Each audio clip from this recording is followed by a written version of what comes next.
세상에 떠도는 기묘한 괴담들. 첫 번째 이야기. 빨간 입술이 귀까지 찢어진 처녀 귀신. 오늘은 제 고등학교 때 있었던 일을 적고자 합니다. 20년 전쯤이겠네요. 전 여의도 고등학교를 나왔습니다. 아시다시피 아파트들이 많죠. 주택은 없고 아파트와 빌딩들만 있죠. 학교에서 체육 시간이었습니다. 보통은 체육 선생님이 교과 스케줄에 따라 수업을 하지만 가끔은 자유시간을 주시죠. 그럼 아이들은 자기들이 하고픈 운동으로 우르르 편히 갈려 몰려갑니다. 전 농구였죠. 농구 골대가 4개 정도 있다면 한 골대마다 3대3 농구로 반코트 농구를 하는데 자연스레 모이는 인원들은 자기랑 실력이 비슷한 무리들하고 게임을 하죠. 그렇기에 서로 말없이도 자유시간이면 딱 모이는 농구 멤버가 있는데 한 놈이 안 보이는 겁니다. 둘러보니 벤치에 혼자 앉아 자기 앞머리를 자꾸 뽑고 있더군요. 잠시 후에 알았지만 아침부터 교실에서도 저러고 있었다고 하더군요. 친한 친구는 아니기에 체육 시간에 전 그 모습을 발견한 겁니다. 앞머리를 쥐어뜯는 모습이 살짝살짝 머리카락을 베베 꼬면서 뽑는 게 아니라 미친 듯이 뽑고 있는 겁니다. 그 애랑 친한 애들은 말을 걸어도 대답을 안 해줘서 모르겠다고 하고 저와 제 친구가 너무 궁금해서 다가가 봤습니다. 그 애가 그렇게 눈이 큰지 몰랐더랬죠. 눈은 동그랗게 부릅뜨고 눈동자는 멍한 것 같기도 흔들리는 것 같기도 했습니다. 자초지정을 물었죠. 역시 대답은 없었지만 안에서 조금 잘 나간다는 친구들이 와서 웬일로 물어봐주니 대답을 해줬던 것 같습니다. 너 왜 그러냐? 뭔 일 있냐? 나 어제 귀신 봤어. 뭐? 뭔 소리야? 귀신? 어디서? 그 친구의 이야기는 이렇습니다. 우리 때에는 아파트가 빼곡한 동네에서 호기심 많은 고딩들의 놀이 중 하나가 쌍안경으로 건너편 아파트 훔쳐보기였죠. 그 친구가 그걸 하고 있었다는 겁니다. 그것도 새벽에요. 제 예상으로는 저녁에 봐도 정말 운 좋아야 속옷 입고 거실 가로질러 가는 아줌마 정도 잠깐 보는 게 다여서 새벽이면 사랑놀이를 볼 수 있지 않을까 생각한 저 아이가 바보스럽게 순진하다고 느껴졌습니다. 새벽에 침실 커튼 열고 불 켜놓고 사랑놀이 하는 사람은 많지 않죠. 자기 방 불은 다 꺼놓고 쌍안경에 눈이 끼도록 바짝 밀어넣고 깜깜한 건너편 아파트 창문들을 열심히 훑어보면서 시력을 끌어모으고 있던 때였습니다. 10층 보다가 8층도 보고 4층도 골고루 절대 놓치는 일이 없도록 보다가 아래층으로 내려가던 쌍안경이 그렇게 찾던 사랑놀이는 못 찾았지만 굉장한 미인으로 보이는 여자가 그 아파트 앞을 걷고 있는 것을 발견합니다. 가로등 불빛의 이쁜이 포스 정도는 구분할 수 있었다고 하더군요. 하얀 옷에 청순가르냥 긴 생머리 애가 사는 집이 8층이라 쌍안경까지 동원했으니 맞게 봤으리라 생각은 듭니다. 쌍안경 시야에서 절대로 놓치지 않고 그 여자를 따라가고 있는 찰나에 갑자기 팟 하고 그 여자가 쌍안경 시야에서 사라진 겁니다. 이 친구는 놀라서 쌍안경을 눈에서 확 떼었는데 그 순간 육안으로 볼 수 있었죠. 그 여자가 건너편 아파트를 수직으로 날아오르고 있었답니다. 눈 깜짝할 사이였지만 발이 없는 건지 안 보이는 건지 치마 아래쪽은 발이 나와 있지 않고 치맛자락만 푸르르 휘날리는 상태로 건너편 아파트 옥상을 넘어가더랍니다. 이 친구는 자기가 여기까지만 겪었으면 그렇게 무섭진 않았을 거라더군요. 아침이 되었고 건너편 아파트 방향 쪽이 학교라 그 아파트 옆을 친구는 지나가야 했습니다. 여기서 공포영화에 나오는 순서마냥 소란스런 소리 고개를 옆으로 돌려보니 구급차가 와 있더랍니다. 귀신이 떨어져 죽었나 이건 말이 안 되는데 하면서 그쪽으로 가니 소란스런 이유는 전날 밤 그 아파트에서 여자 한 명이 옥상에 올라가 떨어져 죽었답니다. 현장 근처에서 이 사실을 알아챈 순간 그 친구 머릿속에 새 기억이 더듬어졌다고 합니다. 하얀 옷을 입은 여자가 아파트를 따라 수직으로 날아오르면서 옥상을 넘어갈 때 옥상에 정확히 사람으로 보이는 여자가 한 명 서 있었다고 합니다. 옥상 난간에 가려 머리와 어깨 정도가 보였고 귀신으로 추측되는 날아오른 그 여자가 난간의 여자 어깨를 잡아 채면서 아래로 훅 끌어내린 장면이 머릿속에서 꺼내진 겁니다. 이 친구는 이때부터 공포가 밀려와 계속 혼이 빠진 사람처럼 있었던 거죠. 어떤 여자가 뛰어내렸다는 사실을 듣고 순간적으로 머리에서 없는 상황을 상상으로 만들어낸 건지 정말로 봤던 건데 아침에 그 사실을 마주하기 전까지 머릿속에서 묵인하고 있었던 건지는 자기도 모르겠다고 합니다. 하지만 하얀 옷의 여자가 날아올라 옥상을 넘은 건 분명하다고 하더군요. 자, 그 친구의 얘기는 여기까지입니다. 그 후에 가끔 그 친구의 그때 얘기가 생각나면 이런 상상을 하곤 합니다. 자살을 할까 망설이던 어떤 여자가 옥상 난간에 서서 아래를 쳐다보고 있는데 뛰어내릴 용기가 없어진 찰나 빨간 입술이 뒤까지 찢어진 모습으로 웃고 있는 귀신이 낚아채서 죽게 만든 건 아닌지. 두 번째 이야기, 대낮의 저승사자. 저는 현재 인천 부평 동아 아파트에 거주하고 있습니다. 전에는 앞동에서 살았고요. 앞동에서 살 때 겪은 일입니다. 이 일은 약 5년 정도 되었군요. 그 당시 저는 PC방에서 매니저를 맡아 일을 하고 있었고 저녁 10시 출근해서 아침 9시에 퇴근했습니다. 매일 야간이라 잠은 낮에만 잤고요. 앞동에는 평수가 크지 않아 아버지 어머니는 안방을 쓰시고 동생을 작은 방, 저는 거실에서 생활을 했습니다. 즉 거실을 방처럼 꾸며놓아서 거실같이 안 보였죠. 보통 12시쯤 잠이 들곤 하는데 그날도 비슷하게 잠들었고요. 제 방에는 대나무 돗자리라고 대나무를 엮어 돗자리 형태로 만든 돗자리가 깔려 있었습니다. 그 대나무 여름에는 엄청 시원합니다. 발로 밟아서 쓱쓱 비비면 대나무끼리 부딪히며 척척하는 소리가 납니다. 잠을 자던 중 머리 위에서부터 척척척척 거리는 소리가 나더군요. 지금도 그때를 떠올려 생각하며 글을 쓰려니 소름이 돋는군요. 그 소리는 엄청 빨랐습니다. 1초당 5번 정도 들렸다고 해야 할 정도로요. 저는 그 소리에 놀라 자다가 깬 후 눈을 멀뚱멀뚱 뜨고 있었고요. 저는 벽을 보며 있었고 한마디로 뒤통수 위쪽부터 소리가 나는 것 같았습니다. 다른 소리였으면 뒤돌아 확인을 할 텐데 소리 자체가 공포 그 자체여서 뒤돌아 보지도 못했습니다. 그렇게 5분 정도가 흐르니 그 소리는 허리춤까지 내려왔더군요. 그리곤 고개를 돌려 소리의 원인을 보는 순간 숨도 쉬지 못할 만큼 몸이 얼어버린 거죠. 요샌 소리로도 가위가 눌리더군요. 귀에 대고 웃는다거나 귀가 멍할 때 삐소리가 난다거나 특히 소리로 눌리는 가위는 절대 잠에 들지 않은 상태고요. 아무튼 다시 본론으로 돌아와 이 대나무 소리도 가위라는 걸 느꼈죠. 하지만 절대 잠결이 아니라는 것은 진작에 깨닫고 혼자 벌벌 떨고 있었습니다. 그 소리가 나는 곳을 돌아보고 나선 몸이 얼어버린 이유는 저승사자가 서서히 대문 쪽으로 향해 가더군요. 방은 베란다 쪽이고요. 한마디로 베란다로 통해 들어와 대문 쪽으로 가는 상황. 지금까지 처음 보는 저승사자의 모습이었고요. 정말 갓쓰고 검은 천을 휘두른 듯한 모습이었습니다. 앞모습 안 본 게 다행이었죠. 뒷모습만으로도 엄청난 공포감이 형성되더군요. 거기서 척척척 소리까지, 그리고는 대문으로 통과해서 사라지는 모습을 보고 힘이 풀려 그대로 잠들었고요. 동생은 그 당시 학교에 있었고요. 아버지는 출근 중, 어머니도 출근 중이라 집에는 저 혼자였죠. 그날도 저녁에 일어나 출근 준비를 하고 출근을 했습니다. 퇴근 후 옆집이 소란스럽더군요. 저는 그 당시 402호 옆집은 403호. 403호에는 제가 어릴 때부터 봐오던 할아버지, 할머니, 아저씨, 누나 이렇게 4인 가족이었고요. 제가 저 집에서만 20여 년을 살았으니 옆집은 둘째치고 거의 아는 분들이 대다수였죠. 한 층에 호수가 12호까지 있고 12호 중 8호 정도를 알았으니 오래 산 거죠.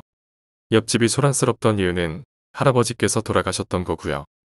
볼 때마다 인사하면 늘 미소로 반겨주시던 그 할아버지가 갑자기 돌아가셨다네요. 제가 그 저승사자를 본 후 바로 그날 말이죠. 정말 그 일을 잊을 수가 없네요. 저승사자도 길을 잘못 찾은 건지 저희 집을 통해 옆집으로 가서 할아버지를 모시고 간 걸로밖에 생각이 들질 않더라고요. 세 번째 이야기, 동거. 예전에 여자친구랑 동거할 당시의 얘기다. 사실 동거를 시작한 이유도 여자친구가 그녀의 아버지와 큰 싸움을 했기 때문이었다. 그녀의 아버지는 목수일을 하셨는데 상당히 완고한 분이셨다. 그다지 만난 적은 없지만 나에게 있어서 상당히 두려운 존재였다. 하는 수 없이 그녀는 나와 있는 돈 없는 돈 끌어모아 욕실도 없는 낡은 아파트를 빌려 동거를 시작했다. 그러나 그 집은 정말 최악의 아파트였다. 바퀴벌레는 우글우글하고 다다미는 습기에 절어 눅눅하고 위층에는 가수를 꿈꾸는 청년이 사는지 하루 종일 큰 소리로 노래 연습을 했으며 옆집에 사시는 할아버지는 겉모습부터가 섬뜩했다. 아무튼 그런 남루한 환경도 점차 적응을 하며 여자친구와 동거 생활을 지속했다. 나는 건축 현장에서 아르바이트를 하고 여자친구는 가라오케에서 밤근무까지 하며 생계를 지탱했다. 그렇게 동거를 한 지 반년 정도 지나고부터 이상한 일이 생기기 시작했다. 어느 날 아침 아르바이트를 가려고 자전거를 탔는데 느낌이 이상해서 보니 자전거 타이어에 펑크가 나 있었다. 어쩔 수 없이 아르바이트는 한동안 걸어서 다녔다. 그리고 쉬는 날에 자전거 가게에 가서 수리를 받았다. 펑크 수리는 타이어에 구멍이 많으면 많을수록 금액이 높아진다고 한다. 내 자전거는 적어도 대여섯 개는 구멍이 나 있었다. 자전거 가게 주인은 누군가 못 같은 것으로 찌른 자국일 거라고 했다. 위에도 썼듯이 우리 집에는 욕실이 없었기 때문에 매일 밤 여자친구와 목욕탕을 다니는 것이 일과였다.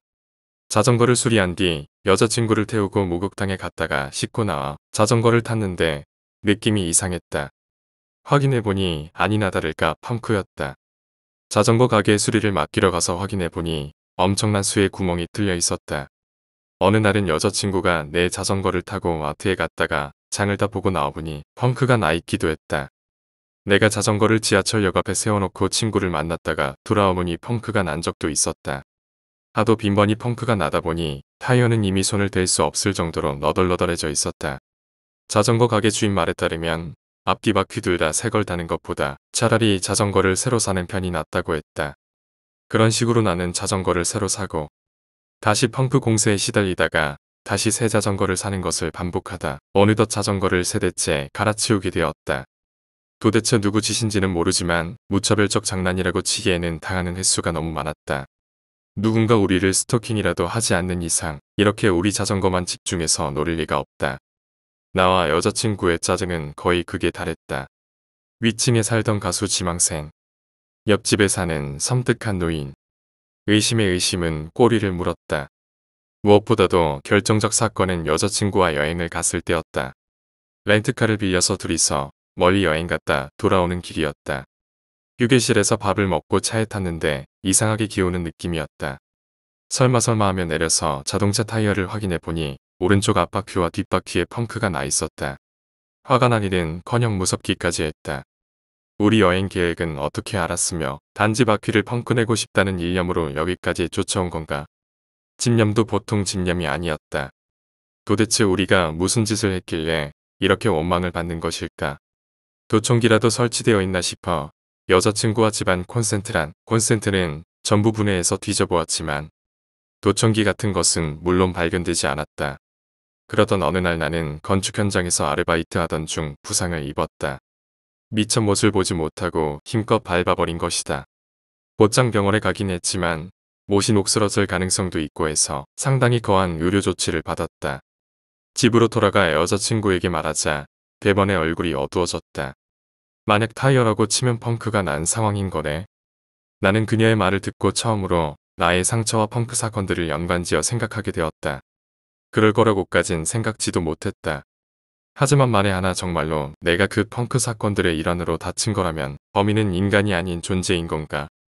그렇다면 필시 이것은 저주의 한 종류일 것이다. 여자친구는 금방이라도 울 듯한 표정이었다. 그럴 리가 없잖아. 나는 여자친구를 안심시켰지만 내심 속으로는 무서워 어쩔 수가 없었다. 어떤 상황을 생각해도 최악으로 치닫고 만다. 혹시 이 아파트가 저주를 받은 것은 아닐까? 나는 혹시라도 여자친구까지 다치게 되는 것은 아닌가? 그게 가장 두렵고 무서웠다. 다행히도 아직까지 여자친구의 신변에 이상은 생기지 않았다. 몇 주간 고민 끝에 여자친구를 다시 본가로 들여보내기로 했다. 혼자서 그 낡은 아파트에 사는 것은 무서웠지만 내 본가는 상당히 먼 지방에 있어서 돌아가기가 힘들었다. 그렇다고 새로운 보금자리를 구할 경제적 여유도 없었다. 다리 상처 때문에 아르바이트를 나갈 수도 없었다. 어쩔 수 없이 나는 그 아파트에 계속 남아 생활했다. 그러나 뜻밖에도 그녀가 본가로 돌아가자 그렇게 빈번히 발생하던 펑크 사건이 거짓말처럼 그쳤다. 여자친구도 의아해했다. 우리는 동거는 그만두었지만 여전히 교제를 지속했다. 펑크 사건이 멈추고 평온한 나날이 흐르던 어느 날이었다. 여자친구의 아버지가 돌아가셨다. 그리고 장례식에 참석하기 위해 찾아간 그곳에서 이상한 이야기를 들었다. 돌아가신 여자친구의 아버지가 나를 상당히 미워했다는 것이었다. 소중하고 소중한 딸을 빼앗아간 남자라고 인식했던 것 같다. 여자친구의 아버지는 목수였다. 못을 접할 기회가 많은 직업이다. 그는 나에 대한 미움과 원망을 담아 매일 몇 번이고 목재에 못을 박았다고 한다. 마치 집 인형의 못을 박듯이. 그렇게 하고 나면 기분이 상쾌하더라고 하던데. 여자친구의 어머니는 웃으며 농담 삼아 말씀하셨지만 나는 웃을 수 없었다. 물론 그분의 행동과 자전거 펌프 사건, 내 다리 상처에 연관이 있을 거라고는 생각되지 않지만 왜인지 나는 영정을 쳐다볼 수가 없었다. 네 번째 이야기, 강원교도소 괴담. 전 군 시절을 교도소에서 보냈습니다. 수용자였던 건 아니고요. 경비교도대 라고 교도관 뒤치다거리하는 군인이었어요. 교도소 자체가 음산한 기운이 강한 곳인데다가 저희들이 하는 일이란 게 야간에 혼자서 불 꺼진 군에와 구호를 순찰한다거나 어두운 감시대에 올라가서 총 들고 감시해야 하는 등 음산한 근무지가 많아서 그런지 저희들에게 피부에 와닿는 괴담들이 많았었어요. 이 이야기는 강원교도소에서 전출하게 된 선임이 말해준 괴담이었습니다. 강원교도소는 산 한가운데 있습니다. 근무를 서기 위해 감시대에 올라가 보면 주위에 불빛이라곤 감시대 서치라이트가 전부입니다. 전에 들은 말로는 묘지도 많이 보인다고 하네요. 게다가 사동에서 탈주한 수용자가 감시대 문을 통해 올라와 뛰어내려 탈주할까봐 아래 문을 교대시 자물쇠로 잠궈버립니다. 열쇠는 다음 근무자가 가져오니 근무하는 동안에는 고립되어 못 나가는 거죠. 말 그대로 공포죠. 그래서 보통 처음 온 이교들은 야간 군의 순찰을 돌면서 담력을 쌓은 다음에 감시대에 배치되곤 합니다. 그런데 어느 날 오감시대에서 사망자가 나오게 됩니다. 원인은 심장마비. 사태를 수습하고 다시 근무를 돌렸는데도 몇 달 후 다른 교도대 한 명이 총을 쏘고 죽어버립니다. 교도소에는 난리가 났고 도대체 무슨 일인지 알아보기 위해 오감시대 근무를 직업교도관 1명, 경비교도대 1명 총 2명을 세우게 되죠. 하지만 희한하게도 2명이 근무하는 동안에는 아무 일도 일어나지 않았다고 하네요. 그렇게 한 달이 지나고 2달이 지나고 1년이 지나니 다들 잊어버렸다고 해요. 사동관리 인원이 모자라서 다시 오감시대 직업교도관의 근무를 빼버렸고 경비교도대가 혼자서 근무를 하게 됩니다. 이전과 다른 게 있었다면 TRS라고 하는 무전기가 지급되었죠. 이전에 지급된 무전기는 벽돌같이 생긴 그 뭐냐 까먹었네요. 암튼 성능도 안 좋고 무겁고 해서 거의 쓰지 않았었습니다. 경비교도대가 혼자서 근무를 서는 날이 시작되고 얼마 되지 않아 TRS로 다급한 무전이 오더랍니다. 경문부 08, 경문부 08 하면서 말이죠. 무전 응답하란 소리입니다. 오검시대 근무자였습니다. 본부 08 했더니 지금 주변 위를 하얀 물체가 걸어오고 있다는 다급한 무전이 왔습니다. 거의 오는 목소리로 여자가 계속 걸어온다고 도와달라고 하더랍니다. 야간에 본부에서 근무하던 인원들은 모두 교봉을 들고 컴퓨터로 뛰쳐나갔죠. 수용자일지도 모르니까요. 멀리서 누구냐, 누구냐 소리와 총소리가 들렸답니다. 물론 공포탄이지만 참 웃긴 게 보안과에서 실탄통을 버튼으로 열어주고 비밀번호를 보내줘야 실탄통을 열고 사용이 가능합니다. 오검시대에 가보니 근무자가 감시대에서 뛰어내려 다리가 부러져 있었습니다. 하얀 물체가 오검시대 쪽으로 다가오자 근무자는 철망의 허술한 틈으로 몸을 비집고 뛰어내려 버린 거죠. 그게 뭐였는지 무슨 사연이 있는지 아니면 근무자가 꿈을 꾼 건지 밝혀지지는 않았다고 합니다. 무엇보다 강원교도소는 남자 수용자들만 있는 교도소로 여자 교도관조차 없는 남탕이었거든요. 단지 지금 남은 건 전해 내려오는 이 괴담과 그 이후로 폐쇄되어 버린 오검시대 뿐이죠. 5번째 이야기, 너의 어머니야. 어린 시절 겪은 정말 무서운 일을 이야기하려고 합니다. 그 당시 나는 초등학생으로 여동생, 언니, 어머니와 함께 작은 맨션에서 살고 있었습니다. 밤이 되면 언제나 작은 다다미 방에서 가족이 모두 함께 베개를 쭉 늘어놓고 자고 있었습니다. 어느 날 밤 어머니의 몸 상태가 좋지 않아 어머니에게 부탁받아 내가 집안에 불을 끄게 되었습니다. 화장실과 거실에 불을 끄고 텔레비전의 코드도 뽑은 후 다다미 방으로 가서 어머니에게 집안의 전기를 모두 껐다고 말하고 잠자리에 들었습니다. 옆에는 이미 여동생이 자고 있었습니다. 평소보다 훨씬 빨리 잠자리에 들었기 때문에 그때 나는 잠이 잘 오지 않았습니다. 잠시 동안 멍하게 천장을 바라보고 있는데 갑자기 조용한 방에서 쾅 하는 이상한 소리가 길게 울려 퍼졌습니다. 나는 이부자리에서 벌떡 일어나 어두운 방을 둘러보았습니다. 그러나 거기에는 아무것도 없었습니다. 잠시 뒤 아까와 같은 소리가 다시 들렸습니다. 아무래도 거실 쪽에서 나는 것 같습니다. 옆에 있던 언니가 지금 들렸니? 라고 물어왔습니다. 나만 들은 것이나 잘못 들은 것은 아닌 것 같습니다. 한 번 더 방을 둘러보았지만 여동생과 어머니가 자고 있을 뿐 방에는 아무것도 없었습니다. 이상하다. 확실히 금속을 두드리는 것 같은 소리로 그것도 상당히 가까이에서 들렸습니다. 언니도 아까의 소리가 마음에 걸리는지 거실에 가볼게라고 말했습니다.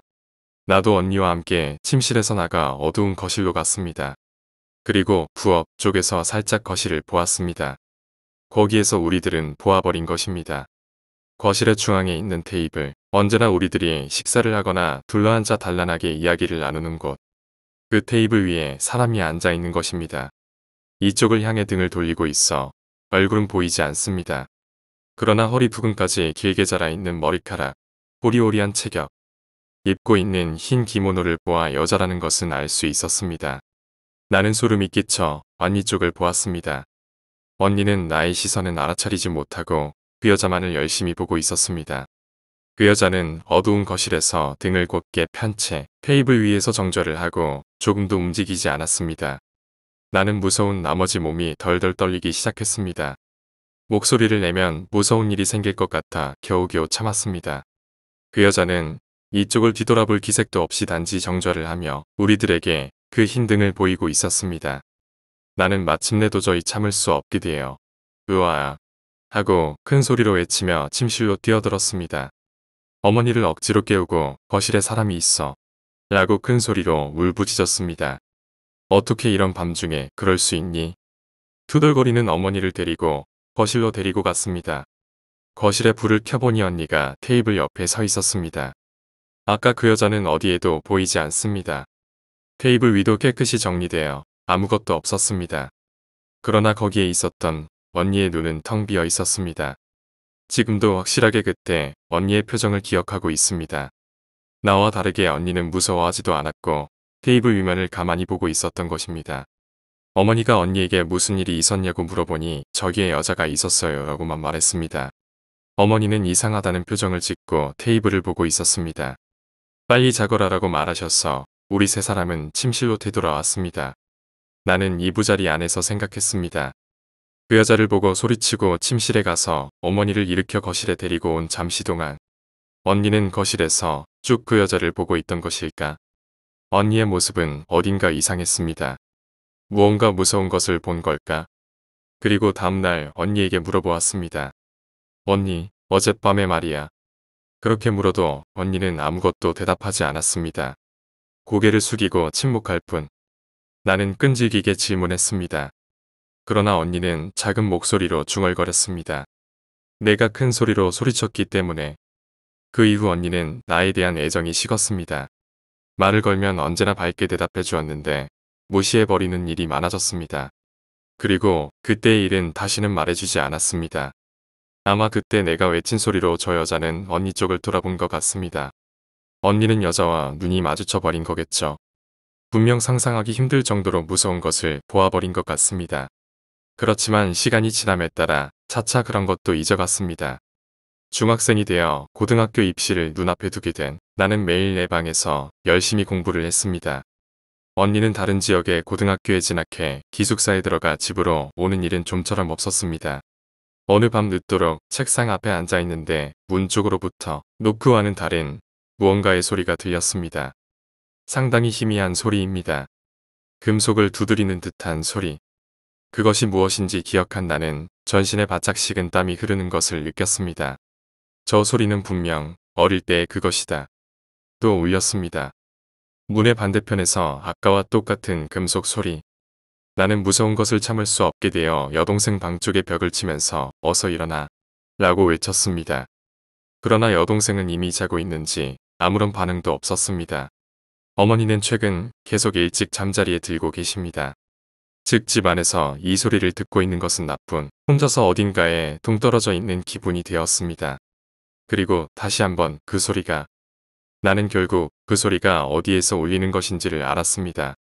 살짝 방문을 열어보니 두움 복도의 저쪽에 있는 거실.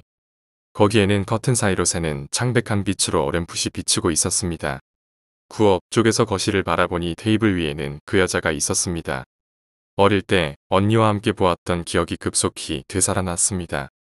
그때와 같은 모습으로 여자는 흰 기모노를 입고 등을 곧게 편 채 테이블 가운데에서 정좌하고 그 뒷모습만을 내게 보여주고 있었습니다. 이번에는 확실하게 그 여자에게서 들렸습니다. 그때 나는 소리를 질러버렸습니다. 뭐라고 외쳤는지는 기억하고 있지 않습니다만 또다시 목소리를 내버린 것입니다. 그러자 여자는 나를 되돌아보았습니다. 여자의 얼굴과 마주한 순간 나는 이미 정신을 잃을 것만 같았습니다. 그 여자의 양눈에는 정확히 눈 구멍만한 대못이 박혀 있었습니다. 잘 보면 양손에는 망치 같은 것을 쥐고 있습니다. 그리고 입은 씩 미소를 지으며 이렇게 말했습니다. 당신도 당신들 가족도 이제 끝이에요. 다음날 일어나 보니 나는 내 방 침대에서 자고 있었습니다. 나는 어제 무슨 일이 있는지를 떠올리고 어머니에게 거실에서 자던 나를 방으로 옮긴 것이냐고 물어보았습니다. 하지만 어머니는 무슨 소리니? 라고 반문할 뿐이었습니다. 여동생에게도 물어봤지만 언니 꿈꾼 거 아니야? 라고 웃음을 살 뿐이었습니다. 게다가 내가 방벽을 두드렸을 때 여동생은 이미 자고 있었다고 합니다. 하지만 무언가 이상했습니다. 나는 확실히 거실에서 그것을 보고 거기에서 의식을 잃었습니다. 누군가가 거실에 쓰러져 있는 나를 보고 침대로 날랐다고 밖에는 생각할 수 없었습니다. 그러나 생각해보려 해도 머리가 몽롱할 뿐이었습니다. 단지 마지막에 그 비웃으며 내게 던진 나와 가족은 이제 끝이라는 말만은 확실하게 기억하고 있었습니다. 이변은 그날 중에 일어났습니다. 내가 저녁 무렵 학교에서 돌아와 현관문을 열었을 때입니다. 언제나라면 거실에는 어머니가 있고 부엌에서 저녁 식사를 만들고 있었을 텐데 거실은 어두웠습니다. 불이 켜있지 않았습니다. 어머니, 어디 있어요? 나는 현관에서 그렇게 물었습니다만 집안은 조용할 뿐이고 인기척도 느껴지지 않았습니다. 설마 집 문을 열어놓고 가까운 곳에 쇼핑이라도 간 것일까? 만사에 태평한 어머니이기 때문에 가끔 그런 일도 있었습니다. 투덜거리며 구두를 벗고 집에 들어가려던 그 순간 거실 쪽에서 그 소리가 났습니다. 나는 전신의 피가 단숨에 얼어버리는 듯한 느낌이 들었습니다. 몇 년 전, 그리고 어젯밤과 똑같은 저 소리. 안 된다. 더 이상 여기에 있어서는 안 된다. 본능이 공포에 미쳐 이성을 모두 지워버렸습니다. 문을 난폭하게 열고 정신없이 맨션의 계단을 뛰어내려갔습니다. 도대체 무슨 일이 있던 것일까? 어머니는 어디에 있지? 여동생은? 가족을 생각하며 그 소리를 어떻게든 잊으려 했습니다. 더 이상 그것을 생각하면 완전히 미쳐버릴 것만 같았습니다. 완전히 어두워진 골목길을 달리고 달린 끝에 나는 가까운 슈퍼에 도착했습니다. 어머니, 제발 여기에 있어주세요. 혼잣말을 중얼거리며 숨을 몰아쉬고 안으로 들어갔습니다. 시간대가 시간대이다 보니 가게 안에 사람은 그다지 없었습니다. 나 같은 중학생 정도의 사람도 있었고 주부처럼 보이는 사람도 있었습니다. 그 지극히 평범한 광경을 보고 나는 마음이 안정되어 조금 전에 집에 서 있던 일에 대해 생각했습니다. 어두운 거실, 열려있던 집의 문, 그리고 그 금속 소리. 집 안에는 그것 이외에는 아무도 없었습니다. 내가 현관에서 어머니를 불렀을 때 느꼈던 집의 이상한 조용함. 그 상태라면 누군가 있었을 리가 없다고 생각했지만 만약 아니라면 나는 현관까지밖에 들어가지 않았으니 집 안을 모두 둘러보지는 않았습니다. 단지 불이 꺼져 있었을 뿐입니다. 어쩌면 어머니는 어딘가의 방에서 자고 있어서 내 목소리를 듣지 못한 것뿐인지도 모릅니다. 어떻게든 확인하고 싶었습니다. 그렇게 생각한 나는 집에 전화를 걸어보기로 했습니다. 슈퍼 앞에 있는 공중전화에서 돈을 넣고 떨리는 손가락으로 신중히 번호를 눌렀습니다. 수화기를 잡은 손의 떨림이 멈추지 않습니다. 한 번, 두 번, 세 번 전화벨 소리가 머릿속 깊은 곳까지 울려 퍼집니다. 누군가가 전화를 받았습니다. 나는 숨을 들이켰습니다. 잠시간의 정적이 흐릅니다. 여보세요, 누구신가요? 그 목소리는 어머니였습니다. 그 온화한 목소리를 듣고 나는 조금 마음이 놓였습니다. 지금 생각해보면 이때 잠시라도 안심했던 나는 정말 어리석었습니다. 여보세요, 어머니. 어머, 어떻게 된 거니? 오늘은 상당히 늦네. 무슨 일이라도 있니? 나의 손은 다시 떨리기 시작했습니다. 손만이 아니라 온몸이 떨려옵니다. 무언가가 매우 이상했습니다. 아무리 냉정함을 잃고 있던 나라도 이것은 확실하게 알아차렸습니다. 왜 어머니지? 응? 왜라니? 무슨 말이니? 괜찮니? 정말 무슨 일 있는 거 아니니? 어머니가 지금 이렇게 전화를 받을 수 있을 리가 없습니다. 우리 집에는 거실에만 전화기가 있습니다. 아까 거실에 있던 것은 어머니가 아니라 그 여자였습니다. 그런데도 어째서 이 사람은 침착하게 전화를 받고 있는 것일까요? 거기다 오늘은 상당히 늦네. 라니, 마치 처음부터 지금까지 계속 집에 있었던 것 같은 말투. 나는 전화 저편에서 아무렇지도 않게 나와 이야기를 하고 있는 것의 정체를 도저히 알 수 없었습니다. 그리고 바싹 마른 입술을 어떻게든 움직여 쉰 목소리로 물었습니다. 너는 누구야? 응? 누구라니? 조금의 간격을 두고 대답이 들려왔습니다. 너의 어머니야. 크크. 6번째 이야기. 자기 몸은 자기가 지켜라. 요즘 들어 우리 동네에 괴한 사건이 계속 일어난다. 거의 매일 저녁 많은 사람들이 칼에 찔린다. 현실적으로 위험에 노출되면 경찰은 별 도움이 안 된다. 매일 저녁 편의점에 야식을 사러 가는 게 일상인 나는 만일에 대비해 칼을 주머니에 넣고 다닌다. 자기 몸은 자기가 지켜야 되니까. 여느 때처럼 오늘 밤도 편의점에 갔다. 아무도 없는 길을 걸어 돌아오는데 뒤에서 발소리가 가까워진다. 혹시 괴한 나를 앞질러 가서 배를 찌를 셈인가? 아니면 내 등 뒤에서 찌르려고 그러나? 나는 주머니 안에 든 칼을 꽉 쥔다. 발소리는 등 뒤를 바짝 쫓아온다. 헉헉하는 것은 숨결이 들린다. 놈과 대등한 순간 시선이 마주친다. 표정 없는 눈이 나를 바라본다. 나는 위험을 느끼고 그놈보다 더 빨리 칼을 휘둘렀다. 오늘 밤에만 벌써 괴한 4명을 베었다. 이런 흉악 범죄는 대체 언제 끝나려나?